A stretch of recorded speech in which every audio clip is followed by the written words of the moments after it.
Se hunde la candidata de la oposición.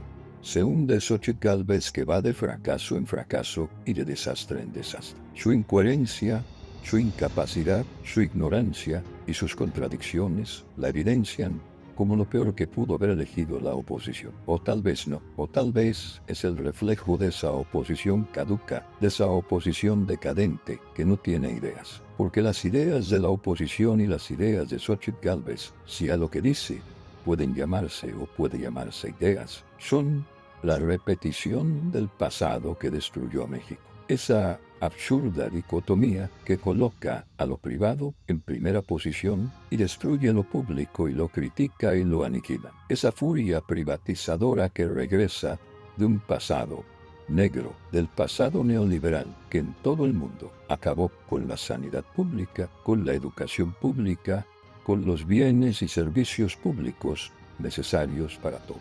Ese asunto que vuelve, las viejas ideas, que no son suyas, sino son de los corruptos que aniquilaron o casi aniquilaron la vida pública en México. Volver al pasado con el grupo de Xóchitl Gálvez, con sus titiriteros, con ella misma, es la opción que nos plantea la oposición. Volver al pasado privatizador y destructor. Volver al pasado en el que no había soberanía. Volver al pasado que proclama ella como insuficiente en cuanto a la reforma energética, para terminarla entregando a los extranjeros la totalidad de nuestros bienes y acabando definitivamente con la empresa petrolera estatal. Volver al pasado negando la importancia y la preeminencia del petróleo y el gas en la vida actual, no solo de México, sino del mundo. Proclamar esas energías limpias que no son suficientes y esa farsa climática que le inspira a Cuadri y la COP, la cumbre del clima. Volver al pasado de sometimiento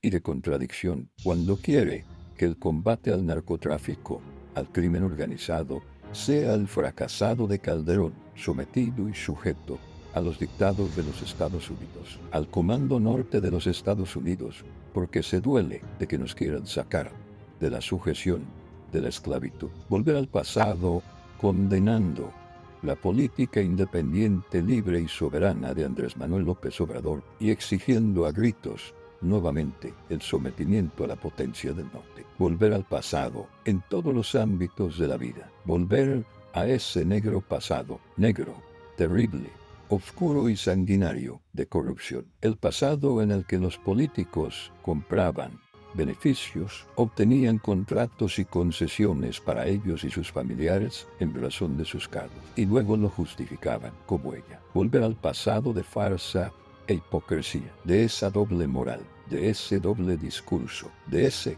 que no respeta la ética más elemental, que no quiere al pueblo y que no piensa que la voluntad democrática sea lo más importante. Volver al pasado en el que un grupo pequeño, un grupo de corruptos, se benefician de todo y establecen complicidades entre el sector público y el sector privado. Sector privado que parte desde la venta de gelatinas hasta los grandes negocios del gas, del petróleo, en suma de la energía. Volver al negro pasado, al pasado al que no quiere regresar el pueblo, es un error. Y ese error no está dispuesto el pueblo a repetirlo, no está dispuesto a incurrir en él. Nunca el pasado, siempre hacia adelante. Un futuro de plenitud y soberanía, un futuro de democracia y en donde el pueblo sea, de una vez por todas, como ya lo es bajo este gobierno, el centro de la vida pública. Patriotismo, soberanía, avance. Vamos adelante,